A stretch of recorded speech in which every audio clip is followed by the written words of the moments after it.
Every item was something I liked. Just one phone call could solve everything, yet she had suppressed it for 7 years.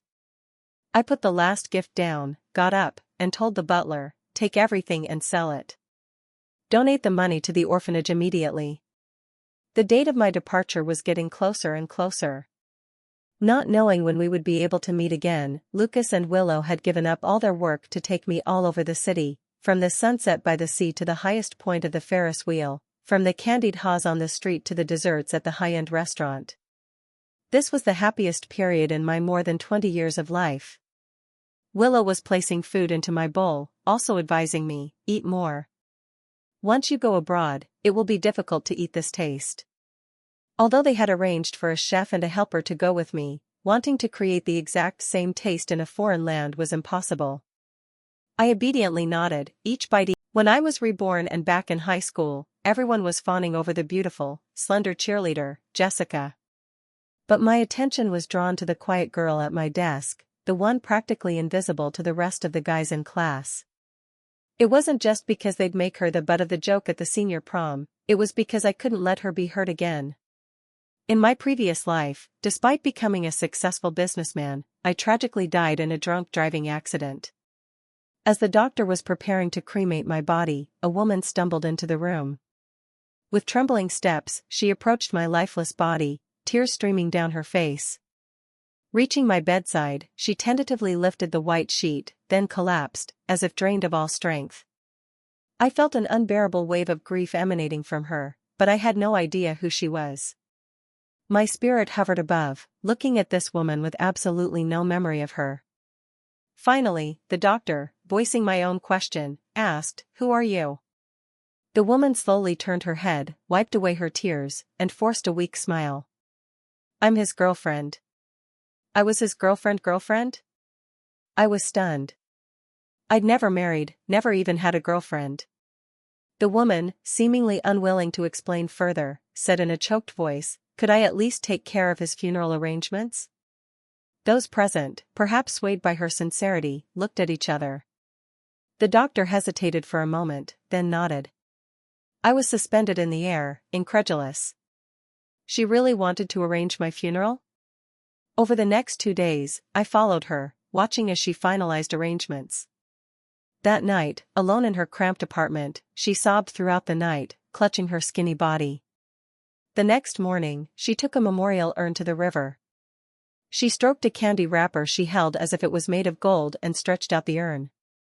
The candy wrapper dropped into the river. "Kevin, have you forgotten me already? I'm Allison Moore." Hearing her name, a shock ran through my ethereal body. How could it be her? Allison Moore from my memories was entirely different from the woman before me. In senior year, Allison had transferred in and become my desk mate. She was skinny, shy, and considered the ugly duckling of the class. But back then, I was too busy chasing after the head cheerleader, Brittany Hayes, preparing all sorts of Hershey's Kisses, her favorite. Once, because I angered Brittany, she rejected my gifts directly, but unexpectedly, the candies ended up in the hands of Allison, and she kept them to this day. "You gave me these candies," she said, her voice filled with emotion. "Do you know that these little candies saved my life? Without you, I would have died long ago.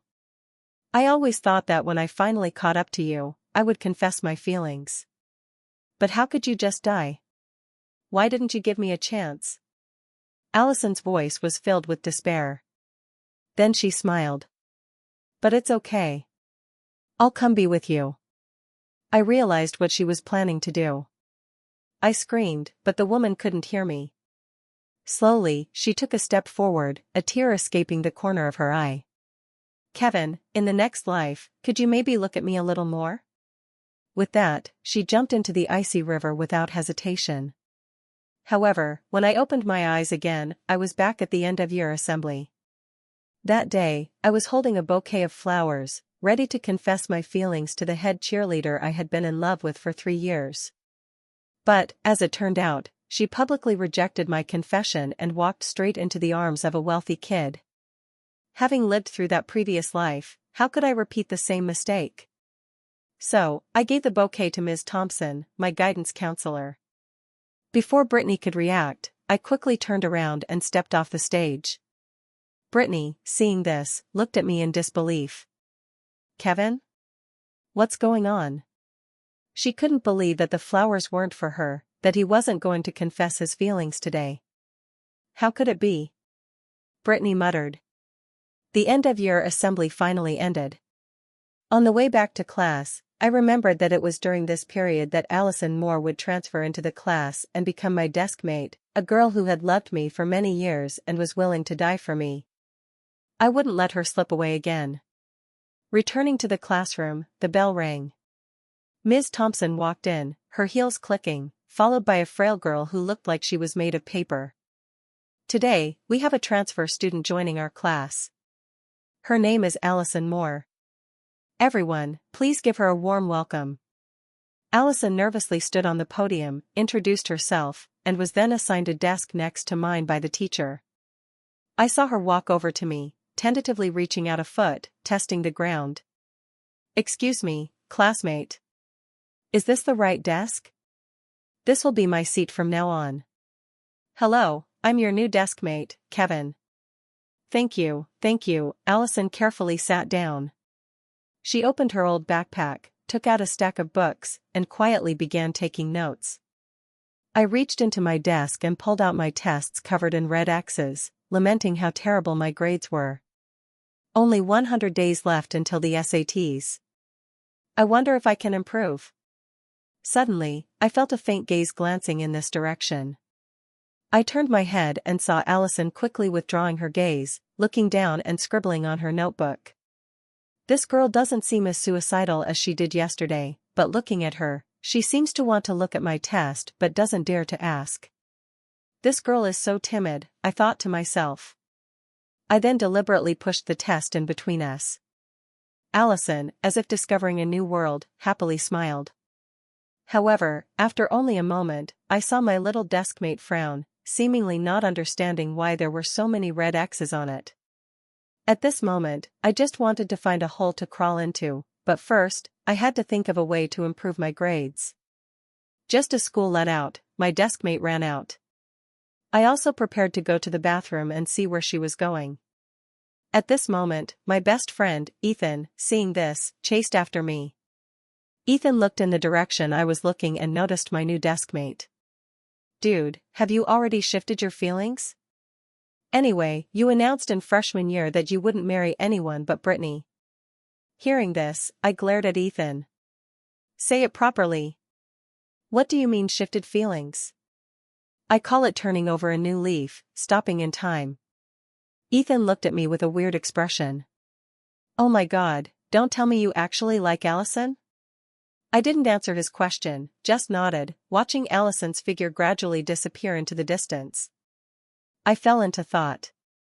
I realized that there was a huge weakness to this rebirth. It seems that other than discovering that Allison liked me, I don't know anything else. Thinking of this, I put my arm around Ethan. I heard you have some brothers at North High School. Help your brother with something. What is it? Help me investigate Allison Moore. She just transferred from North High School, but it's almost time for college. Why would she transfer to South High School? I think I need to find out a little bit. In the meantime, Brittany walked towards the bathroom, looking lost. Kevin. What's going on? It's been one class already. Shouldn't Kevin explain to me? What is Kevin doing? Why hasn't he appeared yet? While thinking, she suddenly heard Ethan's voice. Brittany raised her head and saw Ethan standing with me. She directly ignored Ethan and happily called me Kevin. I suppressed my smile. You guys talk. I'm going back to class first. After being reborn, I really don't want to have any involvement with Brittany anymore. Brittany stood in place, looking at me in disbelief. Kevin, what's wrong with you? I'm still hurt but Brittany seemed a bit anxious, wanting to say something, but Ethan was still here. Seeing this, I put on a straight face. If you have something to say, just say it. Ethan's not an outsider. Seeing me like this, Brittany's voice seemed a bit strained. Kevin, aren't you going to explain anything to me? Wasn't that bouquet of flowers from this morning clearly for me? Why did you give it to Miss Thompson? I looked at her in surprise. Are all pretty girls this narcissistic? However, these words coming from Brittany's mouth weren't surprising. Who said I gave it to you? It was for the teachers. Brittany clearly didn't believe me. That's impossible. Weren't you going to confess your feelings to me? How did you know I was going to confess to you? I didn't tell you beforehand. You confess to me every week. It's been 2 weeks already. So what? So, that means I was going to confess to you this time? Brittany, I think people shouldn't overthink things. Back then, I did like you, but now I don't anymore. From now on, I won't confess my feelings anymore. From today onwards, we go our separate ways. Goodbye. After saying that, I dragged Ethan towards the classroom. Brittany stood in place, looking completely disbelieving. I just entered the classroom and saw that my deskmate was already back in her seat. I also quickly returned to my seat, preparing for class. Allison nervously looked at the students taking out their tests, looking like she didn't know what to do. Seeing me, she subconsciously took a step back. Her head was filled with the things she had unintentionally heard in the bathroom just now. Why did the teacher assign that transfer student to be at the same desk as Kevin? Kevin is a school bully. All of the previous deskmates were bullied and ran away. Allison's mind was a bit of a mess. Is the new deskmate that bad? But the last class, he secretly let her see his test and even talked about the material. Thinking about this, Allison felt scared. No wonder the deskmates in my old school bullied me in the same way. While thinking, Allison saw me taking the test out of my desk, looking towards her. Want to study together?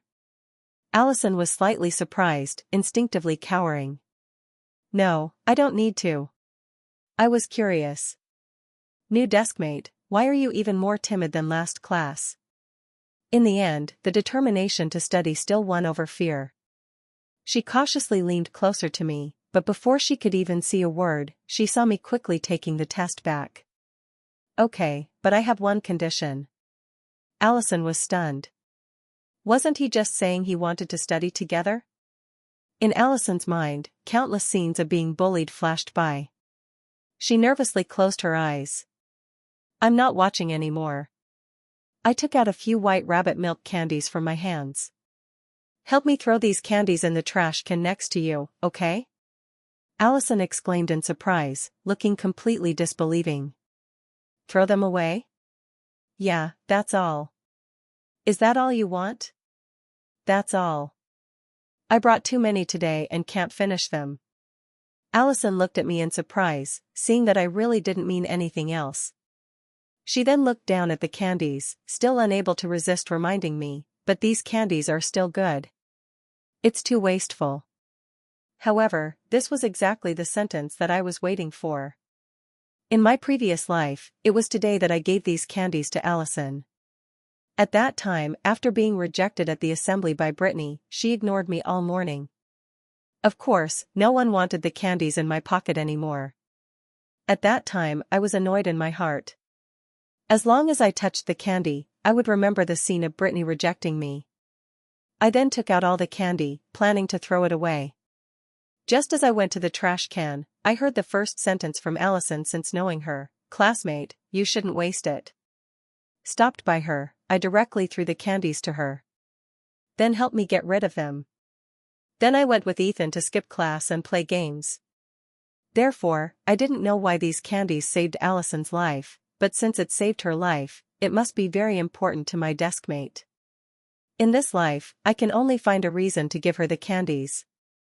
Then you eat them. Eat them? Yeah, I don't want to eat them anymore.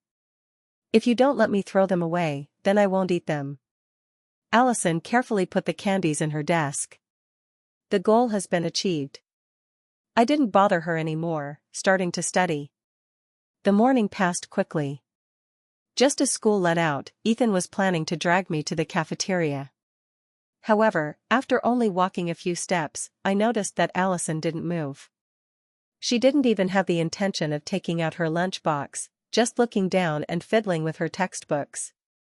I asked my deskmate, "Aren't you going to eat?" Allison startled, raising her head. "I'm going later." "Okay, then I'll go first." I didn't pay much attention to my deskmate. Anyway, she was so timid that she was even afraid of talking. Perhaps she didn't like to eat when there were a lot of people, preferring to be alone. After we got more familiar later, I would take her with me. Under Ethan's urging, I went straight to the cafeteria. While eating, Ethan also quickly found out the results of the thing I asked him to do. At this point, Ethan's interest increased greatly. "This Allison is so pitiful. I heard a classmate over there say that Allison is a top student at their school, but her family situation is very difficult. It's so difficult that they can't even pay the tuition fees. Sometimes they don't even have rice to eat. But she's a bit timid, so bullying often happens at school. Therefore, Allison is often bullied. Later, she couldn't take it anymore and dropped out. Then, with the help of the guidance counselor, she transferred to our school." After hearing this, I could only frown. Poor student being bullied? Yeah, her house is in a remote mountain village. I heard that her parents are both dead. Her grandparents are raising her and her sister. Not long before school started, her grandfather went up the mountain to gather medicine to sell and earn money. As a result, he fell and broke his leg. The family's only source of income was cut off. I stood up and walked outside. Ethan startled. "Kevin, where are you going?" "You wait for me here. I'll be right back." I left the cafeteria and went straight to the classroom. Arriving at the back door, I secretly peeked inside. With just one look, I saw Allison sitting silently there. Her hands were playing with something. I looked closely and realized that it was a few white rabbit milk candies. Could it be that she was planning to use this as a meal? While thinking, I saw Allison stand up, planning to go out, but after only walking 2 steps, her legs went limp and she almost fell. My little deskmate sat down in my seat. She gently patted her head with her hand, perhaps wanting to soothe the dizziness. I planned to rush in, but I clenched my fists tightly. At this moment, I finally understood the meaning of Allison's words that these candies saved her life. Her current appearance was clearly because she hadn't eaten for a long time, malnutrition leading to hypoglycemia. She was so skinny, probably also for this reason. At this moment, I wanted to rush in and tell her not to treat herself like this, but I knew that Allison was very stubborn. If I directly rushed in, I would definitely hurt her little bit of self-esteem. Who knows, it might even make her more and more alienated from me. I clenched my fists again and then turned around and walked towards the cafeteria. Ethan had finished eating. Seeing me come back, he quickly stood up. "Kevin, eat quickly." "I'm already done eating." I didn't say anything, sat down, my mind also in chaos. I didn't understand why fate was so miraculous. Why would it let a little girl endure these things? I couldn't imagine how Allison had overcome this stage in my previous life. I lowered my head and ate a few bites of rice, starting to think about what to do next. After finishing eating, I stood up and walked towards the food counter. Ethan was stunned, watching me buy a chicken leg, a loaf of bread, and a carton of milk, immediately shocked. "Kevin, aren't you still not dash?" I turned my head to look at him. "Help your brother with one thing." At this moment, Allison had been sitting for a while, and the students were gradually returning. She felt that the dizziness was a little better. Today was her first day at South High School. Although the teacher had promised to help her reduce tuition fees and apply for scholarships, it would take a few days to get results. She only had $10 that her grandmother gave her when she left. She didn't know how long she could last. Therefore, Allison had set a goal for herself. From now until she got a scholarship, she would only eat 1 meal a day. She felt that she could still endure it today, so she didn't go to eat. But unexpectedly, she had hypoglycemia. Fortunately, there were candies from her deskmate. The deskmate said that these candies could help improve the condition of hypoglycemia. She couldn't resist eating one. The candy really helped a lot. This deskmate, though a bit wasteful, doesn't seem as bad as people said. Moreover, these candies just saved her life. Who is this deskmate anyway? Why is he so different from what others say, and completely different from anyone she's ever known before? While thinking, Allison heard my voice at the door. Ethan, I told you I couldn't finish it all. Why did you buy so much? What am I going to do now? The two of us were talking as we walked in front of Allison. Seeing the food in my hands, Allison swallowed hard, and her stomach started rumbling. Allison quickly hugged her stomach, afraid others would hear. She planned to endure a little longer and go to the cafeteria for something to eat at night. While she was thinking, a magnified chicken drumstick suddenly appeared in front of her. Allison was slightly surprised, looked up and saw that I was placing food on her table. I said nonchalantly, "Help me throw these away too." "Oh, are you throwing them away again?" "Yeah, I can't finish them anyway." Allison hesitated. She really wanted to advise me to save it for later, but how could these kids with good living conditions bear to eat leftovers? While she didn't know what to do, she heard me say, "If you think it's wasteful, then help me eat it. I really can't eat anymore." Allison was surprised, looked up.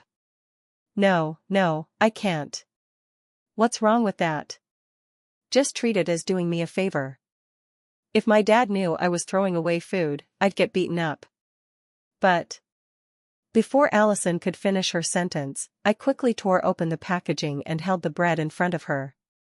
"Don't but any more, eat it quickly." Allison immediately widened her eyes, she couldn't believe it. She looked at me. "Thank you, deskmate." I casually pinched her cheek, then awkwardly withdrew my hand. Allison hurriedly took the bread out of her mouth, knowing that she couldn't return it anymore. Allison quickly lowered her head, not letting others see her flushed face.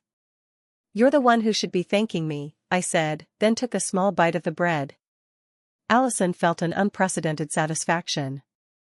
Seeing her focused on eating, I couldn't help but smile. Seeing that she was eating very seriously, I took out the test that I was looking at earlier when she finished eating and found that there was 100 days left until the SATs. I watched for a while, then decided to check if my deskmate was done eating. Just as I turned my head, I saw Allison carefully putting away the drumstick and milk. This girl is planning to save them for dinner? How could that be? I intentionally bought nutritious food to nourish her. Deskmate. Allison, who was putting away the drumstick, startled. "Huh? Is the drumstick not good?" "No, it's very, very good." "Then why haven't you eaten it?" Seeing Allison hesitate, I continued to say, "Eat it quickly." Allison had no choice but to take out the drumstick and slowly eat it piece by piece. I casually opened the carton of milk next to her. "Here, have some to drink so you don't choke." Allison received the milk and gulped it down. Seeing her cheeks puffing up, I smiled contentedly. I have to say, looking like this, my deskmate is very cute. It's a pity that she's too skinny. If she gained a little weight, she would definitely be a stunning beauty, even more so than Brittany. After that, I focused on studying again. But now I didn't understand the final big question in the test. Just when I didn't know what to do, I heard my little deskmate whisper, "This question should be solved like this." She took out her pen and a piece of paper, seriously writing the answer. I looked at the profile of my deskmate and couldn't help but smile. No one knows how beautiful that face is under the thick hair. Allison realized that I was looking at her, her face slightly red. "Are you watching me do my homework?" "Ah, yes, I'm watching you do it." "Just continue." My eyes still didn't leave Allison's face. Allison's mood calmed down a bit. She continued to write attentively. After finishing writing, Allison handed the paper to me, saying softly, "Take a look and see if you understand. If you don't understand, ask me." I nodded and reached out to take it. "Just slowly continue eating." But at the moment our fingers touched, Allison panicked and quickly withdrew her hand, lowering her head, not daring to look at me again. Allison's heart was pounding, feeling like she was about to go crazy. "What's going on?" Today, my deskmate not only pinched her cheek, but also touched her hand. Although he didn't do it intentionally, she had never been touched like this before. Allison's face was so red that she wanted to find a hole to crawl into. The afternoon class quickly began. Brittany just entered the class, and the class president stood up. Brittany, there are still a few people who haven't turned in their homework from the other day. Brittany always had a habit: if she didn't do her homework, she had to stand outside the hall and copy it 10 times. If she didn't finish copying, she wouldn't get to eat. Brittany was opening the tests on the podium and said, "Oh, who hasn't turned them in? It's those guys in the back. For example, Kevin, Ethan." Brittany pushed up her glasses. Today, my impression of me was too deep. She didn't hear other people's names for a moment. "Kevin, have you done your homework? You haven't done it, have you? Go outside and copy it 10 times. I silently stood up, thinking about how to deal with this situation. Next to me, Allison also looked at me in confusion. Does my deskmate also not like to do homework? But is it too heavy a punishment to stand and copy it 10 times? Thinking this, Allison didn't know what she was doing. She just timidly raised her hand. "Oh, Ms. Thompson." Ms. Thompson's gaze also stopped on her voice also becoming much gentler. "Allison, what's wrong?" Allison weakly stood up. "That, if I already know how to do those exercises, then is it necessary to punish me by standing anymore? Learning new knowledge is more important." As she spoke, her head lowered even further. After all, she was still not used to standing out in these situations, always feeling like everyone was looking at her. I looked at her in surprise, then smiled. My little deskmate is speaking up for me again. It seems that I have already started to have a place in her heart. Then, I saw Brittany nod, forgiving me. "What you said is reasonable." Brittany didn't want to give up on any student. As I sat down, I suddenly had the urge to tease her. "Deskmate, thank you just now." Perhaps realizing that I was getting closer, Allison's face was slightly red. "No, it's nothing, I've also helped you. If it weren't for those candies and food, I might have actually fainted today, maybe even lost my life." Allison's heart was full of gratitude. I smiled lightly. "Then we can help each other in the future." "Okay." Allison lowered her head even further. For some reason, she always felt that I was getting closer and closer. It was clear that there was still a lot of space on the other side. Why did he keep getting closer? Could it be that one seat was not enough? Allison sniffed, smelling a light vanilla scent from my body. It smelled so nice. Realizing that there was something wrong with her emotions, Allison quickly moved to the side, moving and moving. After a while, Allison suddenly felt that there was nothing under her butt. She startled.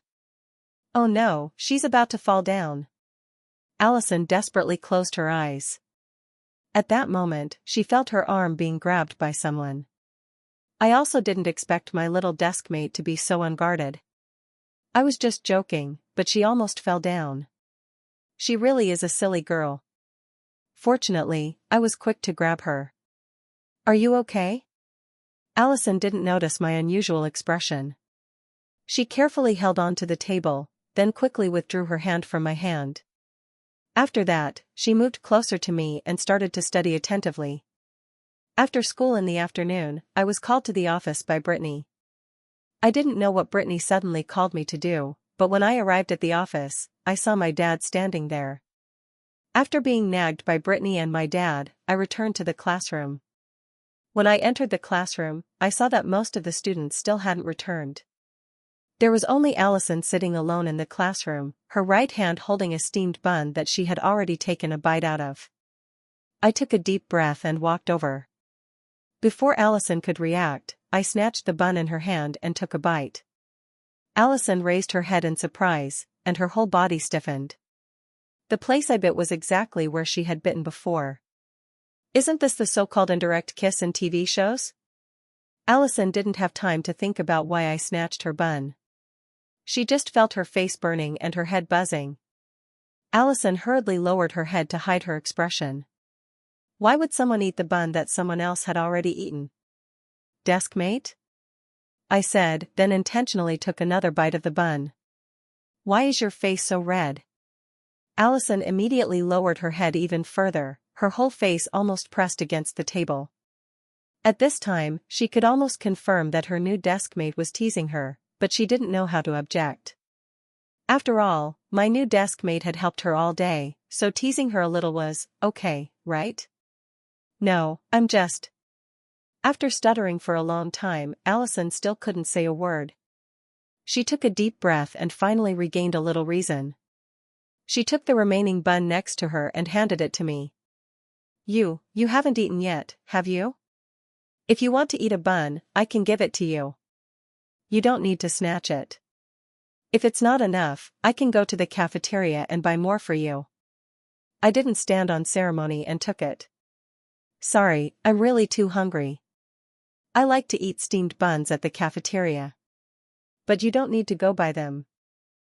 I still have rice. As I spoke, I put the lunchbox in my hand on the table, then quickly rummaged for something in my desk. In exchange for you. Suddenly, I heard my voice next to me. Allison was slightly surprised. She saw me, like a magician, handing her a lunchbox. Inside was half a box of rice and half a box of fragrant braised pork ribs. Allison couldn't resist swallowing, quickly turning her head away, not looking anymore. You don't need to. No, I've already eaten your bun, and I'm not very hungry now. I definitely won't be able to finish all of this. If you don't eat it, then it'll be a waste again. If I waste it, I'll be scolded when I get home. You don't want to see me being scolded, do you? After speaking, I directly stuffed the lunchbox into Allison's hand, not giving her a chance to refuse at all. Allison was a little confused. She felt that her new deskmate was doing this intentionally, but she couldn't find any evidence. She then carefully took a bite to taste it. Allison suppressed the emotions in her heart and seriously ate. While eating, Allison's gaze fell on me. I was also eating, not looking at her for almost half a day. This was the first time she was looking at her deskmate from such a close distance. Today, he had given her so many things to eat, all of which she normally wouldn't dare to eat. Deskmate isn't as bad as the teachers and friends said.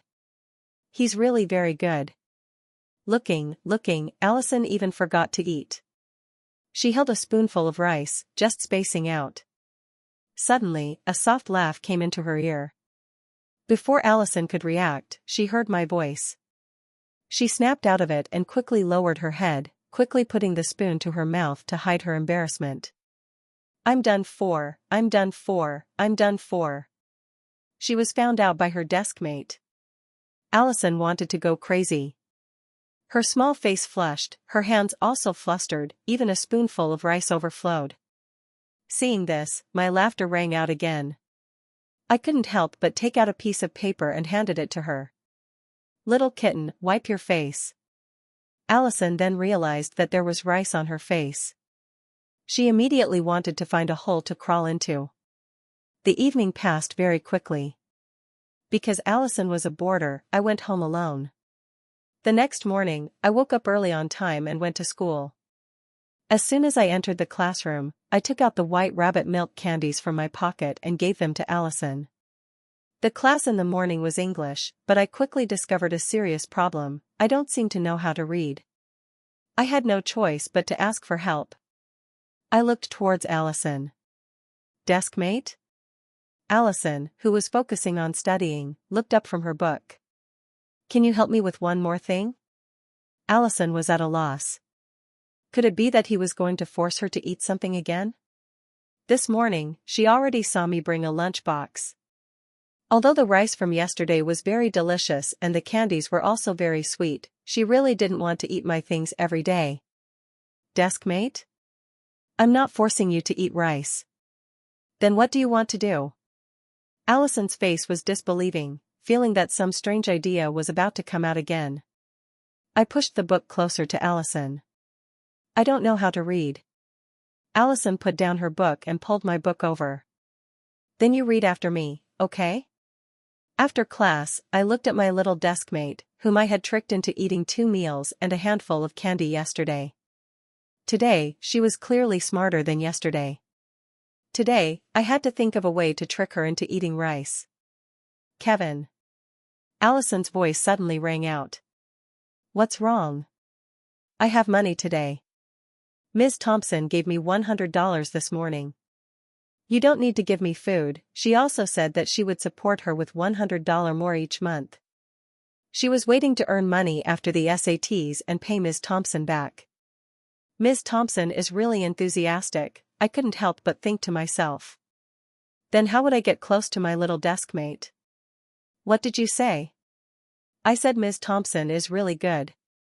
Yes, that's right. I have to go to the cafeteria now. I helplessly sighed, then went to the cafeteria with Ethan. Arriving at the cafeteria, I saw my little deskmate go to counter number 2. After buying rice, I also walked towards Allison. Allison, who was focusing on eating a steamed bun, suddenly felt a shadow covering her. Before she could raise her head, she saw me put an egg and a fried dough stick on her plate. The vendor gave me some extra food. Eat it. After eating, Allison turned red and awkwardly hurried back to class first. Because Ethan was eating slowly, I had to stay and wait for him. After Ethan finished eating, most of the people in the cafeteria had left. I prepared to stand up and leave, then heard Brittany call from behind. Kevin. I turned my head and saw Brittany wearing a rabbit ear hat standing there. This hat was a birthday gift I gave her. Brittany had never worn it, but why was she wearing it today? What's the matter? Without waiting for me to answer, she continued to say, why are you like this? Kevin, you're too childish. Do you think that finding another girl to make me jealous, I'll care about you? You're dreaming. You keep going like this, I'll never care about you again. Brittany couldn't understand. Yesterday, Kevin first gave the roses that should have been for her to someone else, then said such cold words. Why hasn't he come to apologize to her today? She's not just not agreed to so many confessions before, it was the last time that he did not confess. What does Kevin want to do? Does he want to see her bow her head first? She is the most respectable with so many boys who like her in the school, how could she bow her head before a boy who likes her? I finally understood the meaning in Brittany's words. Remember the words you just said today, don't forget it. After speaking, I turned around and walked away without hesitation. Brittany angrily took off the hat on her head and threw it at me, then glared at my back. Brittany saw that I didn't turn my head back, she was a little flustered. Kevin, this jerk. Next to her, Lily was eating with her, looking worried. Lily saw Brittany carefully sit down and pick up the hat that was just thrown away. Lily's eyes flashed, saying nothing. Brittany is very different now compared to before. Could it be that she has started to like Kevin? The second class in the morning was the literature class of Ms. Peterson. There were 5 minutes left until the end of the class. Ms. Peterson stopped lecturing and then briefly talked about dividing into study groups of 4 people. Not unexpectedly, I was assigned to the same group as Allison, Ethan, and Lily. The reason for accepting Lily was because her family was very rich. If I remember correctly, this weekend, Lily's house will host an outdoor gathering for the elderly. This is a gathering of retired cadres. The participants are all former leaders. This opportunity to make money cannot be missed. Of course, I was not just paying attention to that. Lily is a kind-hearted, naive person, smiling and talking all day, a natural optimist, completely different from Allison.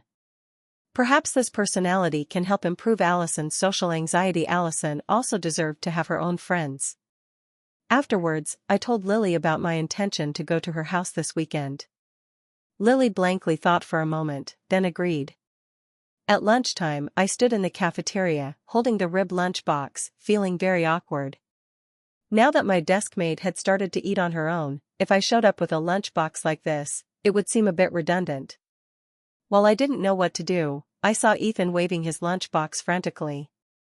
I quickly gave the lunchbox in my hand to Ethan. Ethan completely didn't see my intention.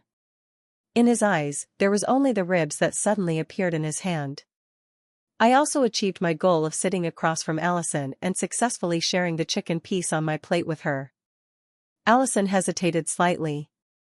"Where's your ribs?" Ethan snatched them. Allison half-believingly picked up the chicken piece on the plate. "But I'm full, I don't need to eat chicken." "I know, but aren't we helping each other? I like to eat vegetables, you like to eat meat, it's a perfect match." Saying this, I picked up a chopstick of cabbage from Allison's plate.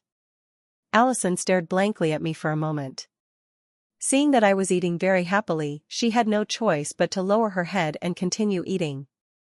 But I fell into thought. It seemed that I had really gone a bit overboard these past few days. I had to think of a way to openly and legitimately eat with my deskmate. While I was thinking, I saw Lily carrying a food tray walking over. Then, I called her. Lily hesitated slightly, but remembering our current relationship, she still walked over. "Lily, eat with us. We're now in the same study group, we must study well together. Mealtime, of course, can't be wasted. Eating together can also allow us to study together. What do you think?" Lily blankly nodded. At this time, Allison, who had been silent the whole time, raised her head. She didn't seem to understand very much. "Kevin, I haven't agreed yet." "But, deskmate, Lily and Ethan have both agreed. You're also a member, aren't you? Shouldn't the minority submit to the majority?" Allison also felt that something wasn't right. But, seeing me frowning, she didn't continue. "Don't worry about what he thinks. I agree to anything Ethan does. He wouldn't dare not agree."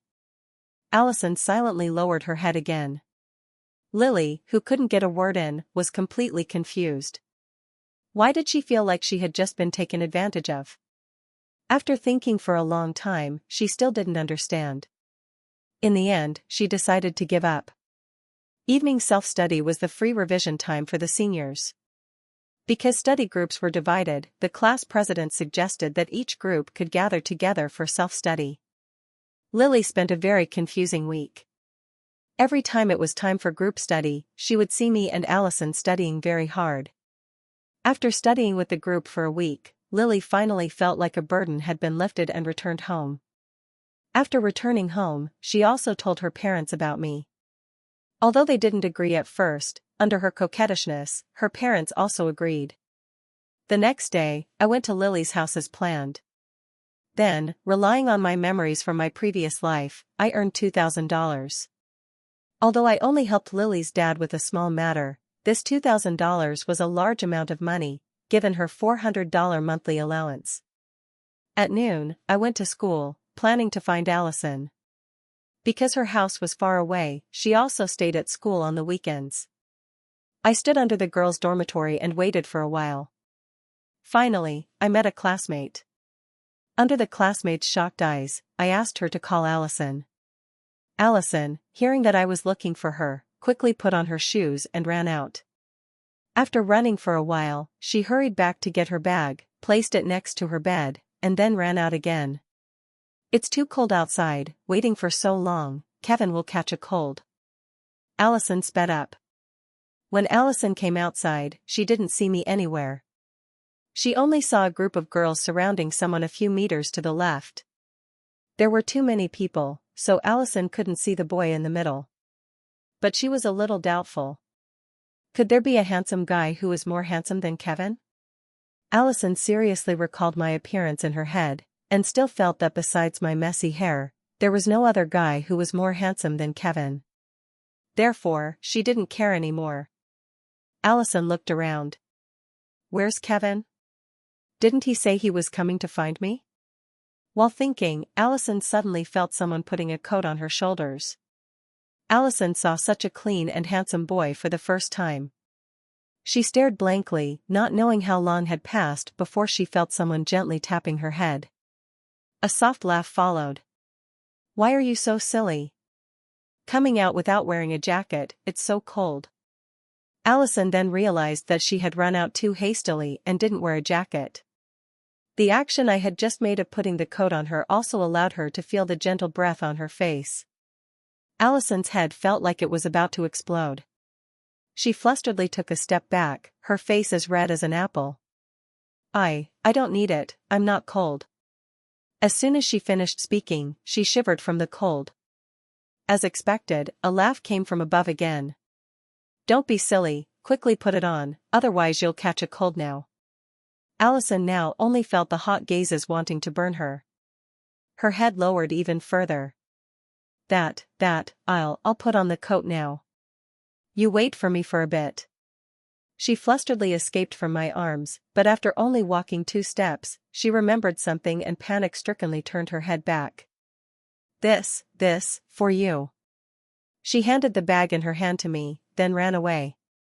She didn't even realize that she was still wearing my winter coat on her shoulders. Seeing the girl running away, I wanted to laugh a little. I lowered my head and looked at the pink bag Allison had just given me. Carefully, I opened the bag. Inside was a gray-white scarf. I carefully took the scarf out to examine it. It was a men's scarf. This is the scarf my deskmate gave me? This type of wool scarf could only be hand-knitted, which also meant that it was very likely that this was a scarf that my deskmate had hand-knitted for me. Allison quickly ran back to the dormitory, leaning against the door, panting. The scene just now with Kevin almost suffocated her. Allison didn't understand what was happening to her, she could only pat her chest hard to try to soothe this strange feeling. Allison, why are you wearing a boy's clothes? A roommate pulled her back to reality. Allison then realized that my clothes were still on her body. She flusteredly smiled, taking off the clothes.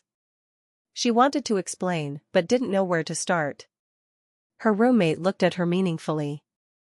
Allison, you don't have a boyfriend, do you? No. Allison immediately retorted, her voice even a few notes higher. Her roommate's expression was disbelieving, but Allison didn't give her a chance to ask further. She put on her black winter coat and then went outside. My winter coat was still in her hand. Realizing this, Allison sped up again, walking to my side. She had noticed I was holding the scarf, she quick gave me the coat back. Put it on quickly.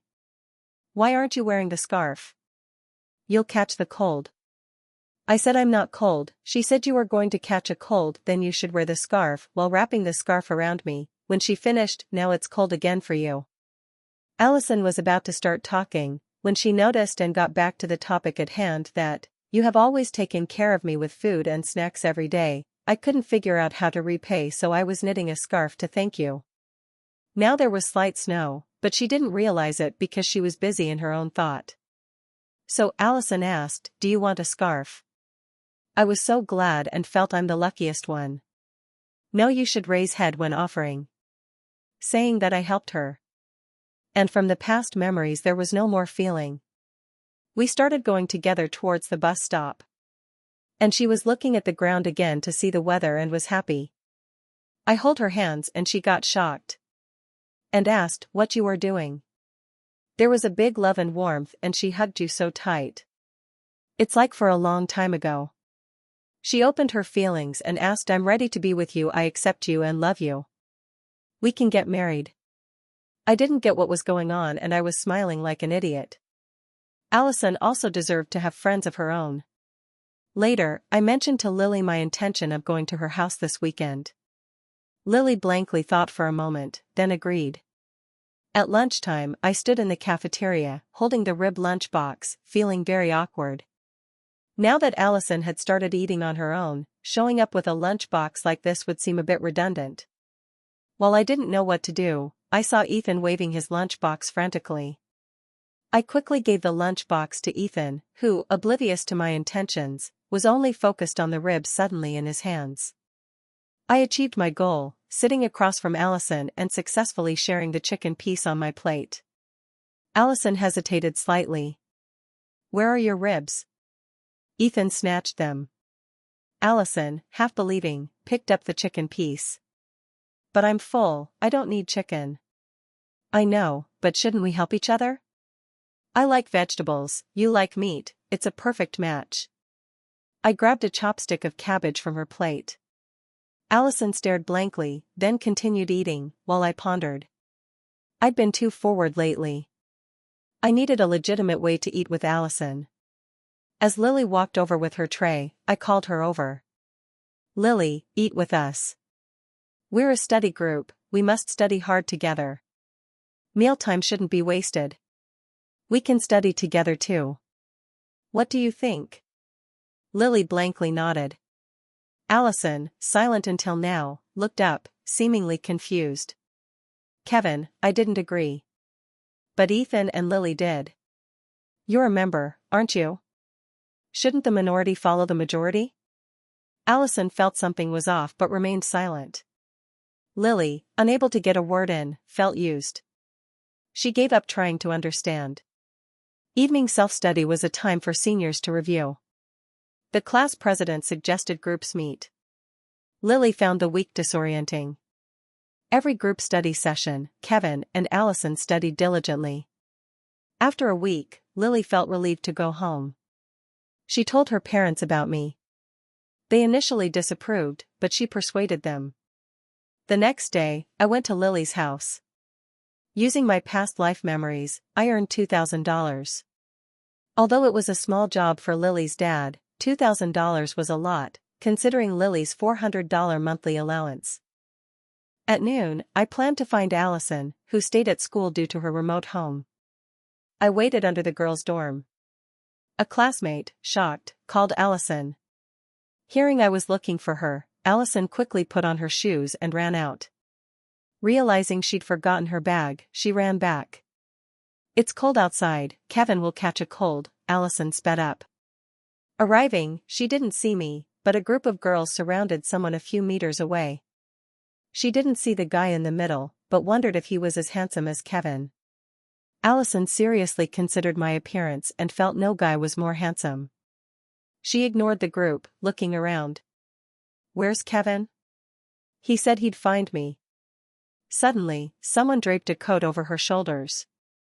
Seeing such a clean-cut, handsome boy, Allison stared, mesmerized, until a tap on her head. Why so silly? Coming out without a coat, it's cold. Allison realized she'd been too hasty and hadn't worn a coat. My action made her feel my gentle breath on her face. Allison's head exploded, she took a step back, her face red. I don't need it, I'm not cold. She shivered. A laugh came from above. Stop joking, put it on, you'll catch a cold. Allison felt burning gazes, she lowered her head. I'll put it on. Wait a bit. She escaped my arms, but remembered something. This, for you. She gave me her bag, running off, forgetting my coat was still on her. Seeing her flee, I chuckled. I looked down at the pink bag. Inside was a gray-white scarf. I carefully examined it. It was a man's scarf. Did Allison make it for me? Only hand knitting could make this kind of scarf. This meant Allison had likely knitted it herself. Allison quickly ran back to the dorm, breathless, leaning against the door. The scene with Kevin almost suffocated her. She didn't understand what was happening, she could only pat her chest to soothe the feeling. Allison, why are you wearing a guy's clothes? A roommate brought her back. Allison realized my coat was still on her. She awkwardly smiled, taking it off. She wanted to explain but didn't know how. Her roommate looked knowingly. Allison, do you have a boyfriend? No. Allison retorted, her voice loud. Her roommate looked disbelieving, but Allison didn't give her a chance to ask. She put on her black winter coat and went outside. My coat was still in her hand. She sped up, reaching me. I was holding the scarf. Allison hurried over, giving me my coat. Put it on, why aren't you wearing the scarf? You'll catch a cold. I'm not cold. You have to be, your face is red.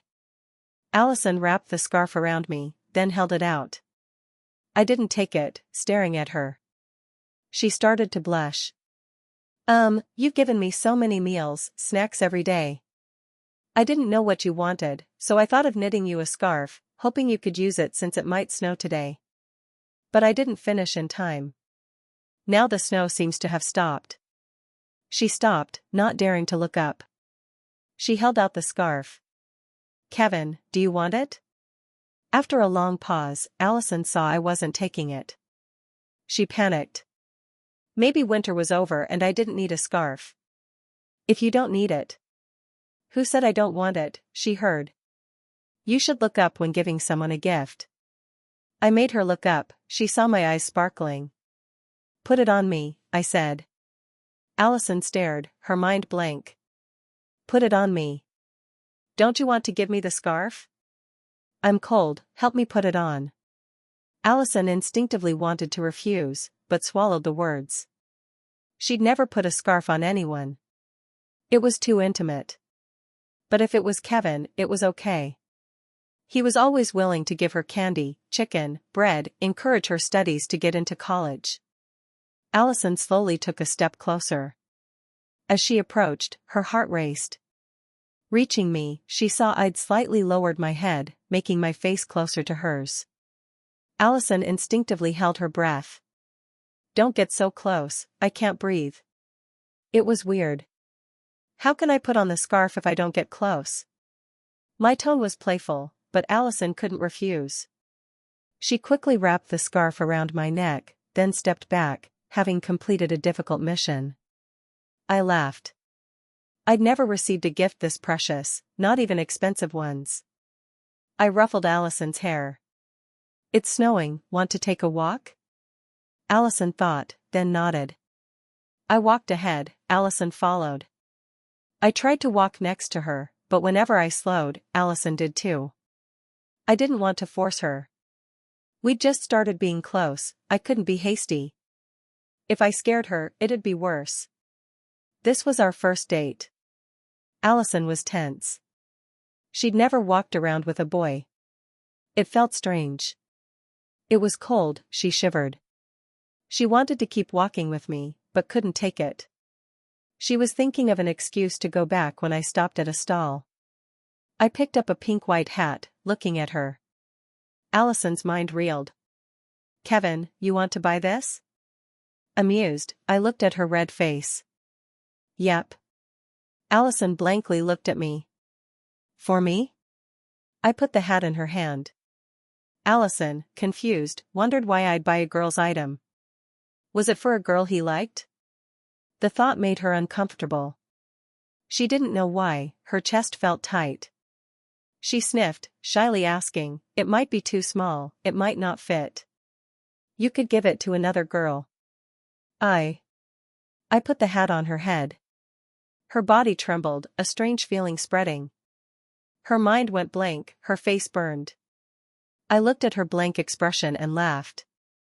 I picked up a matching scarf and carefully wrapped it around her. I examined her. It suits you. The vendor, hearing the commotion, came out. This young man has a good eye. Your girlfriend looks great, and the scarf matches. Hearing this, Allison tried to explain, I'm not his girlfriend. But I interrupted. Haha, I think so too. Allison looked at me in disbelief. You think so too? Why had he stopped here? Why didn't he deny that she was his girlfriend? The vendor brought Allison back. She stopped me. Kevin, don't buy it, it's expensive. But I quickly paid. It's okay. You knitted me a scarf, I'll buy you a matching set. But, you only gave me the scarf to thank me for giving you food. I'll give you more later. If you feel uncomfortable, knit me a matching hat and gloves. But winter's over, so it'll be for next winter. If not next year, then the year after. Life's long, there will be a time for them. Allison stared, stunned. Why did he mention life? Did Kevin want to be with her for life? She couldn't think. How was life possible? They weren't even dating. After buying the items, Allison followed me. She usually hated the street noise, but today she didn't hear it. Her mind was only on the boy ahead. She gathered courage. Kevin, why are you so nice to me? Since becoming my deskmate, Allison's life had changed. It was all thanks to me. Growing up, no classmate had treated her so well. Allison was scared. I saw anticipation and fear in her eyes. She was afraid of people touching or approaching her. If I was too forceful, I'd scare her away. I patted her head. Because we're friends. Allison didn't think I felt only friendship, but she wondered, we're friends? Of course. You didn't have any before. Before, people approached me to ask for homework help or to bully me. Now you have friends. I adjusted her scarf. Ethan, Lily, they're all your friends. Seeing her doubtful, I said, don't you want to be our friend? Allison shook her head. I do. Then accept us. Friends study together, eat together. Don't refuse us. Remember, if you have problems, come to us, we'll help. Allison smiled. They walked to school. Reaching the gate, they said goodbye. Allison looked at me and called, Kevin. I stopped. I had fun today. I've decided to take the SATs. I want to go to the same school as you. Saying this, she didn't hesitate. Seeing her, I smiled. I had an advantage, being reborn. I'd take the SATs with her. Arriving at class, I'd cut my hair. Everyone was there, and they stared. Who's this handsome guy? So handsome. Everyone knows teamwork makes the dream work. But Ms. Thompson wasn't angry at all, she happily stood by, rambling for a while. Everyone had a great day. After the last self-study session, Lily secretly packed her notebook, signaling to Ethan while leaving. She didn't want to study until midnight. But before she reached the door, Ethan, completely misunderstanding her signal, yelled, Lily, where are you going? To study? Followed by probing looks from Allison and me. Lily, annoyed, glared at Ethan. I was just going to the restroom. Forget it, I won't go, I'll study. Lily glumly went back to the trio, where I handed her another notebook. Read these too, no leaving until you finish. Reluctantly, she took the notebooks and left. Before reaching the study hall, she saw me pulling Allison towards the school garden. Were they secretly dating? Allison had just transferred, so she'd never been there. Getting further away, she was curious. Kevin, where are we going? I chuckled. Allison, are you afraid I'll sell you? Allison exclaimed, then mumbled, I know you wouldn't. There's a garden. We'll study English there. You'll need to help me with listening comprehension. I'd decided to attend the same college, so I couldn't waste time. Allison nodded, and they cheerfully ran towards the garden. While running, Allison suddenly stopped. Kevin, there's someone there. In a smaller garden, a boy was quickly standing up, blocking a girl's view. They'd clearly interrupted something good. The boy's lips were swollen. Allison, confused, said, Classmate. I grabbed her arm. Allison, hurry up, don't waste time. Allison reluctantly moved on.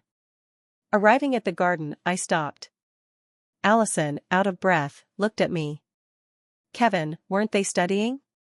But the boy's lips were swollen. Why didn't you let me tell him? It's okay.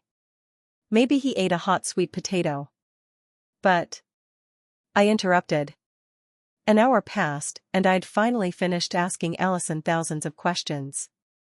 I opened a book, studying with Allison. Her reading voice was pleasant, and I was drawn in. I looked at her profile. Halfway through reading, I interrupted. Wait, Allison, I didn't hear that. Read it again. Allison nodded. Looking down, she froze. The book clearly said, I love you, Kevin. Allison couldn't believe it. I love you. Each word was common, easy to read, but even if she was dumb, Allison knew what they meant. Kevin, did you do this? Is it too hard? I couldn't hear you. Remembering my terrible English grades, Allison sighed in relief. I must have misunderstood. It's not hard. I'll read it to you. She looked down. Although she'd decided to read it, she was nervous. She took a deep breath, suppressing the feeling, and read, I love. She felt her heart racing. She didn't dare look at me, quickly moving on to the next sentence. All night, Allison's face was red, but she seriously read the entire text. When self-study ended, she packed her books and ran from the garden. If she stayed with Kevin, she'd suffocate. I'm sleepy, I'm going back to the dorm. Before I looked up, she'd run far away. I packed and prepared to go home. As the weekend ended, classmates discussed going out to eat. Allison and I declined. As Allison finished, I moved closer. You're knitting me a hat and gloves, right? Allison's face flushed. She nervously fumbled, instinctively saying, no. Why had he guessed? She hadn't even bought yarn yet. I pulled a bag of yarn from my desk and put it in her arms. Here's the yarn, eat well. Allison used her book to hide the yarn. Okay. I ruffled her hair. Saturday afternoon, I'll take you out. Go home now. Allison wondered, where? You'll see. The next day, her roommate, Wanda, realized Allison hadn't left the room, staying in bed all day.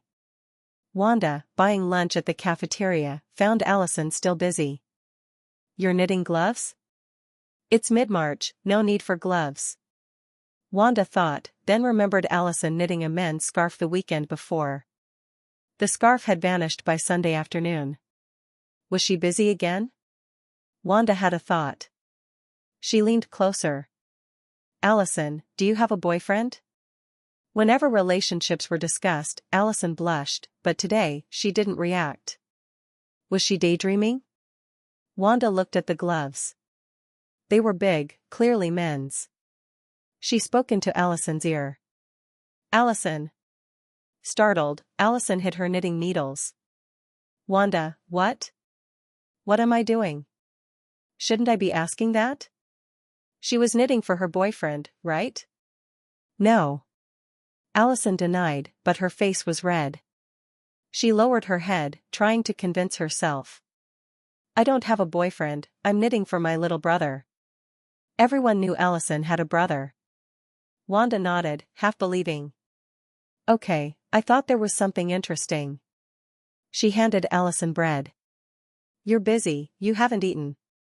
I bought too much, here. Instinctively, Allison wanted to decline, but remembering my words, she nodded. Thanks. Now, she had to repay Wanda. She took a small bite and looked at Wanda. Wanda, what do you like to eat? Wanda sat up. I don't know what I like. I can eat anything. What's good lately? Allison changed the question. Lately? Wanda thought. The fruit parlor just opened in the plaza. It's good. Allison nodded, taking out a small notebook hidden under her pillow. She opened it and wrote, Roommate Wanda likes fruit parlor. Finished, Allison paused. What did Kevin like? He seemed to like and dislike everything. Allison felt guilty. He treated her so well, but she didn't know such simple things. She needed to pay attention. She checked the time. It was almost 2 p.m. Kevin said he'd take her out, but he wasn't here. She was excited. Someone called, Allison Moore? Someone's looking for you. Allison quickly stood and ran out. Reaching the door, she realized she'd forgotten her coat, and ran back. She couldn't lose face. Arriving, she saw me, holding a pink box, surrounded by girls. Allison hesitated, feeling jealous. Allison, what are you daydreaming about? Come here. I called. The girls looked. Someone asked, Handsome, do you have a girlfriend? I nodded. I'm sorry. The girls disappointedly left. Allison looked at me, shocked. What did you say? You have a girlfriend? It couldn't be her. Why would he say that? Crazy. She wasn't his girlfriend. The girls were annoying him. Allison, help me with something. She nodded. So that's it. She was worried. The hat and gloves aren't done yet, I'm slow. It's okay, you won't need them this winter. I handed her the pink box. For you. Thank you. She looked down, not daring to look.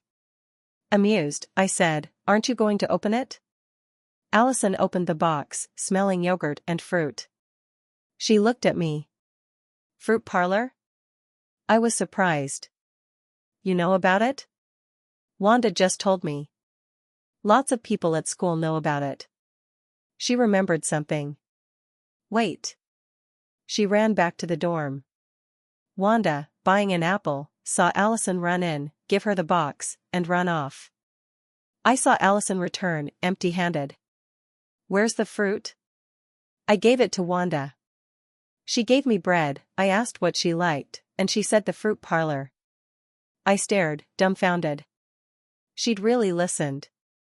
But the situation was odd. She was trying to befriend Wanda. I patted her head. Let's go. Okay. She followed, happy. Seeing me head towards the internet cafe, she stopped. Kevin, the internet cafe? She wanted to say only bad kids went there, but Kevin wasn't bad. It's okay, let's go. You said you didn't have a QQ account? I'll sign you up. Everyone knows teamwork makes the dream work, so Ms. Thompson wasn't angry, happily standing by and rambling on. Everyone had a great day. After the last self-study session, Lily quietly packed her notebook, signaling to Ethan while leaving. She didn't want to study until midnight. But before she reached the door, Ethan, completely misunderstanding her signal, yelled, "Lily, where are you going? To study?"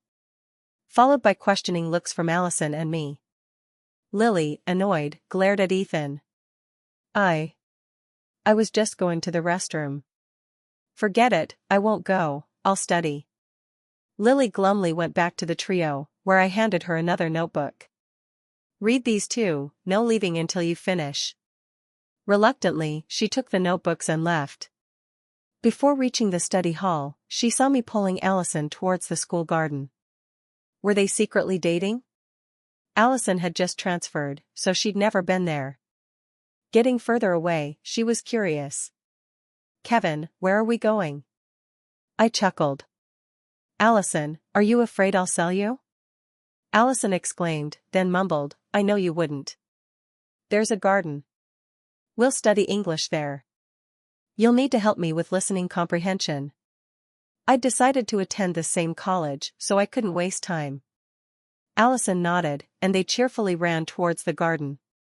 While running, Allison suddenly stopped. Kevin, there's someone there. In a smaller garden, a boy was quickly standing up, blocking a girl's view. They'd clearly interrupted something good. The boy's lips were swollen. Allison, confused, said, "Classmate." I grabbed her arm. Allison, hurry up, don't waste time. Allison reluctantly moved on. Arriving at the garden, I stopped. Allison, out of breath, looked at me. Kevin, weren't they studying? But the boy's lips were swollen. Why didn't you let me tell him? It's okay. Maybe he ate a hot sweet potato. But... I interrupted. An hour passed, and I'd finally finished asking Allison thousands of questions. I opened a book, studying with Allison. Her reading voice was pleasant, and I was drawn in. I looked at her profile. Halfway through reading, I interrupted. Wait, Allison, I didn't hear that. Read it again. Allison nodded. Looking down, she froze. The book clearly said, I love you, Kevin. Allison couldn't believe it. I love you. Each word was common, easy to read, but even if she was dumb, Allison knew what they meant. Kevin. Did you do this? Is it too hard? I couldn't hear you. Remembering my terrible English grades, Allison sighed in relief. I must have misunderstood. It's not hard. I'll read it to you. She looked down. Although she'd decided to read it, she was nervous.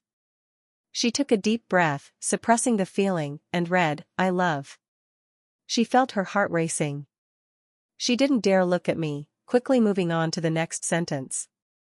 All night, Allison's face was red, but she seriously read the entire text. When self-study ended, she packed her books and ran from the garden. If she stayed with Kevin, she'd suffocate. "I'm sleepy, I'm going back to the dorm." Before I looked up, she'd run far away. I packed and prepared to go home. As the weekend ended, classmates discussed going out to eat. Allison and I declined. As Allison finished, I moved closer. "You're knitting me a hat and gloves, right?" Allison's face flushed. She nervously fumbled, instinctively saying, "No." Why had he guessed? She hadn't even bought yarn yet.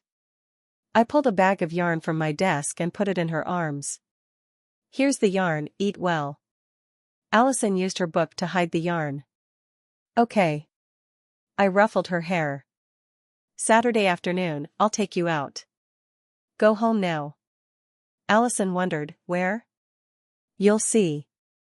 The next day, her roommate, Wanda, realized Allison hadn't left the room, staying in bed all day. Wanda, buying lunch at the cafeteria, found Allison still busy. "You're knitting gloves?" "It's mid-March, no need for gloves." Wanda thought, then remembered Allison knitting a men's scarf the weekend before. The scarf had vanished by Sunday afternoon. Was she busy again? Wanda had a thought. She leaned closer. "Allison, do you have a boyfriend?" Whenever relationships were discussed, Allison blushed, but today, she didn't react. Was she daydreaming? Wanda looked at the gloves. They were big, clearly men's.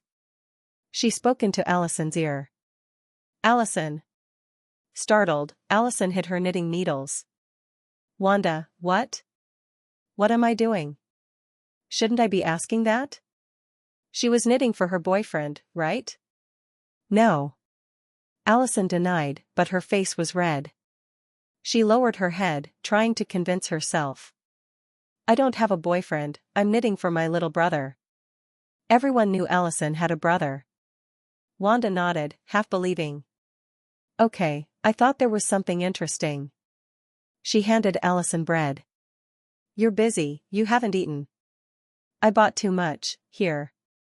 Instinctively, Allison wanted to decline, but remembering my words, she nodded. "Thanks." Now, she had to repay Wanda. She took a small bite and looked at Wanda. "Wanda, what do you like to eat?" Wanda sat up. "I don't know what I like. I can eat anything." "What's good lately?" Allison changed the question. "Lately?" Wanda thought. "The fruit parfait place just opened at the plaza." "It's good." Allison nodded, taking out a small notebook hidden under her pillow. She opened it and wrote, "Roommate Wanda likes fruit parfait." Finished, Allison paused. "What did Kevin like?"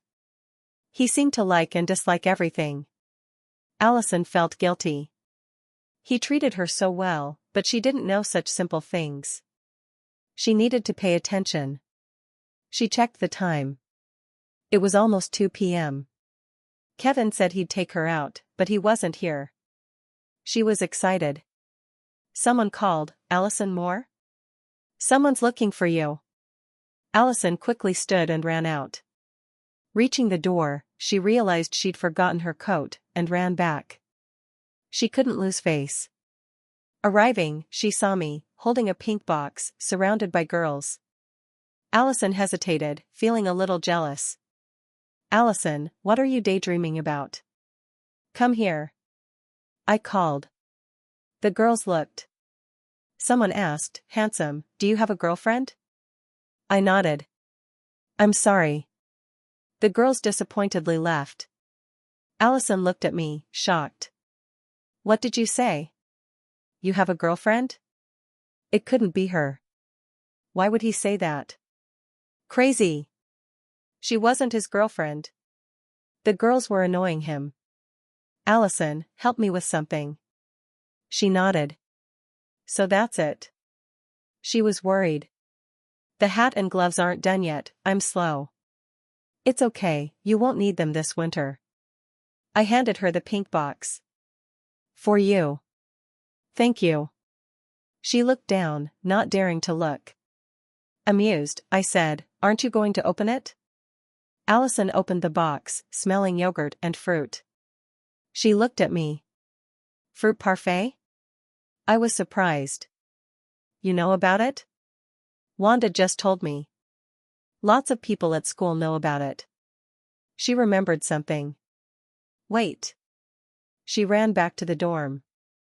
Wanda, buying an apple, saw Allison run in, give her the box, and run off. I saw Allison return, empty-handed. Where's the fruit? I gave it to Wanda. She gave me bread, I asked what she liked, and she said the fruit parlor. Hearing the explanation, I was stunned. She'd really listened. But the situation was odd. She was trying to befriend Wanda. I patted her head, reassuring myself. Let's go have fun. Allison followed obediently, happy, although she didn't know where they were going. But when she saw me about to enter the internet cafe, she stopped. Kevin, the internet cafe? Allison wanted to say only bad kids went there, but clearly, Kevin wasn't bad. She didn't know what to say. It's okay, let's go. You said you didn't have a QQ account? I'll sign you up. If you don't come to the internet cafe, how can I sign you up? Allison looked up. She had just said it casually that day. Kevin remembered it in his heart. Don't daydream, let's go. Studying should be combined with work and rest, otherwise you will be too tired. Then I led Allison into it and opened 2 computers. After I carefully guided her, Allison successfully had her own QQ account and learned how to use and add friends.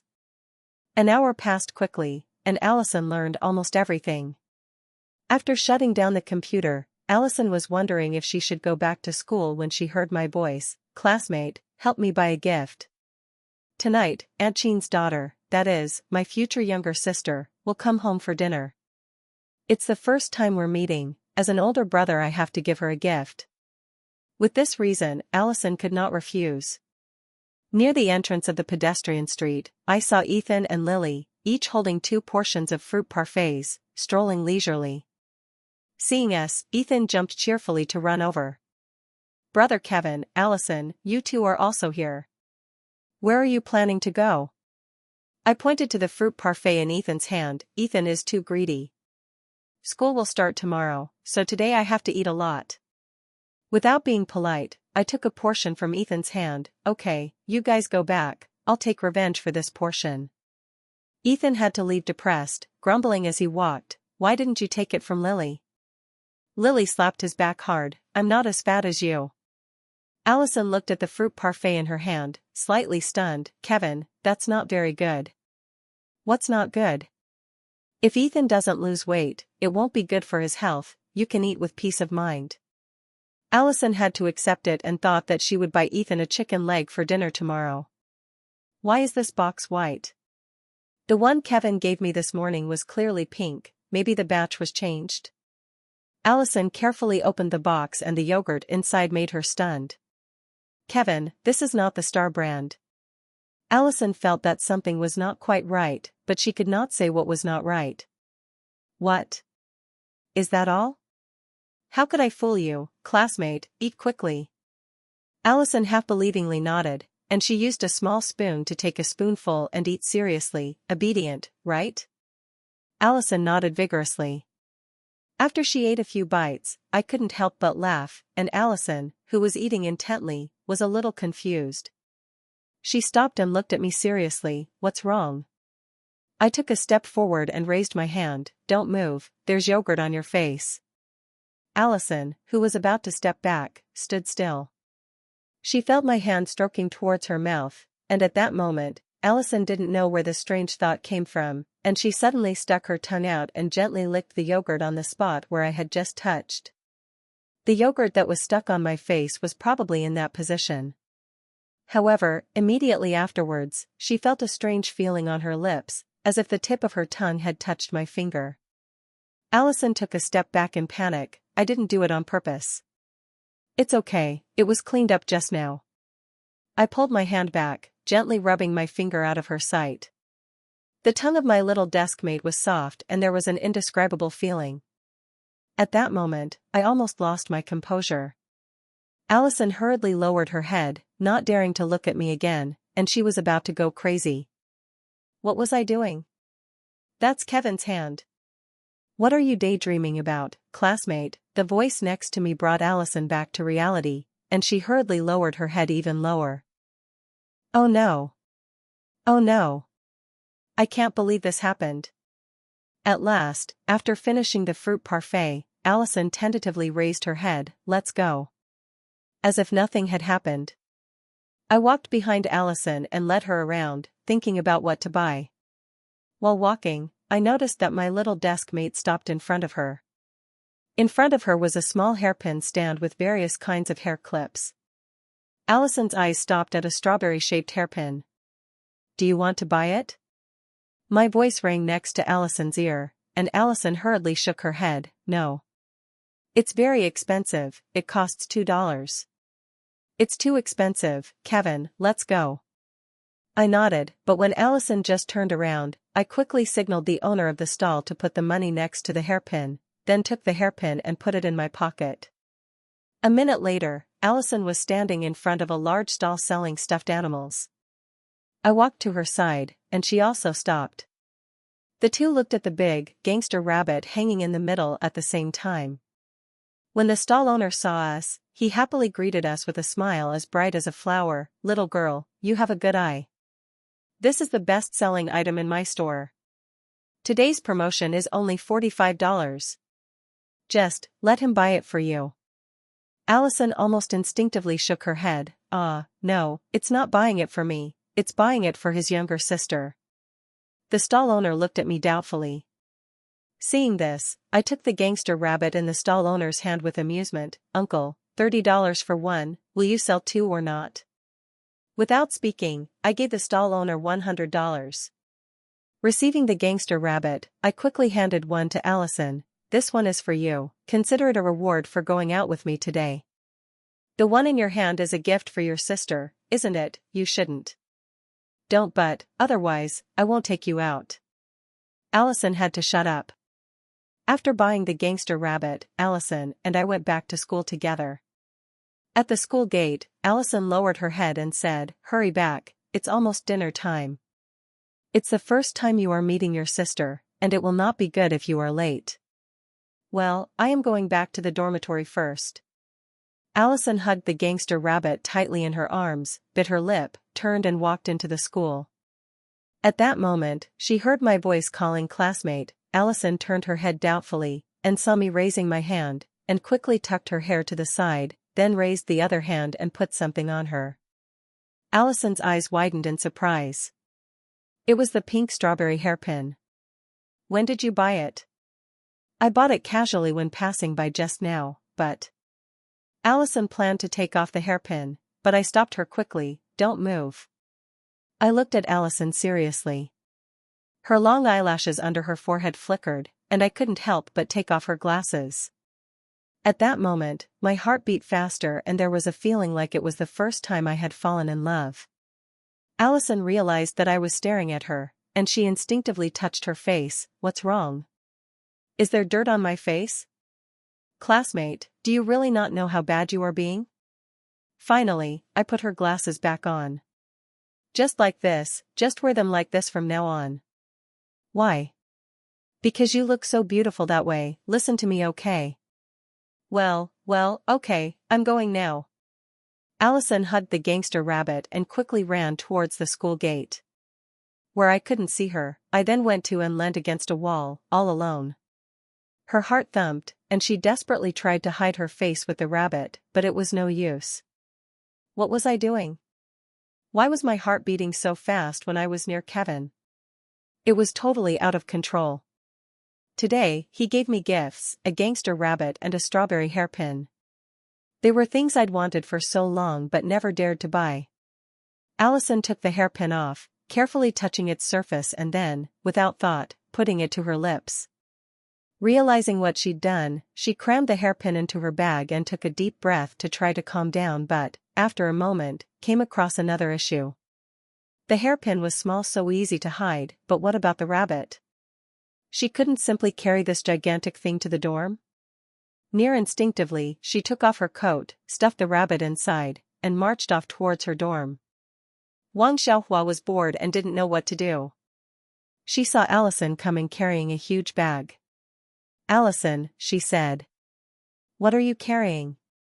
"Oh, nothing," Allison replied, hurrying to hide the coat behind her back. "Nothing and wrapped so tightly?" "I'm going to have a look." Wang Xiaohua launched herself off the bed, intending to grab Allison's coat, but she clutched it. "Really, it's nothing." "Oh, go on, let me see." "I'm going to eat lunch, I'll help you." Then she turned away and went back. Wang Xiaohua reached up and grabbed Allison's coat. A huge rabbit fell out. "Wow, a gangster rabbit," she said. "Did Kevin buy this for you?" "Don't worry, I won't tell anyone. I was just curious." "It seems you've truly fallen in love, Allison." Allison replied, embarrassed, "I like him a lot but I'm too shy to say it." Wang Xiaohua then said, "Love comes once, try to hang in there, stay strong and be open with him," and turned off the light to go to sleep, leaving Allison alone and wondering. The next morning, Allison decided to confess her feelings. She arranged to meet Kevin at the familiar lakeside where they had often worked. A gentle autumn breeze blew as the lake sparkled in the morning light. Allison took a deep breath and looked Kevin directly in the eyes. Her voice was trembling. "Kevin, I like you, but I'm too shy to say it." Kevin stood still, a smile slowly spreading across his lips. He gently took Allison's hand, his eyes bright. "I'm so glad because I like you a lot as well. I will always be by your side, protecting you from all the bad people out there." The sky seemed bluer, the sun brighter. Allison snuggled against Kevin's shoulder, her heart overflowing with happiness. From now on, they would continue writing their sweet love story.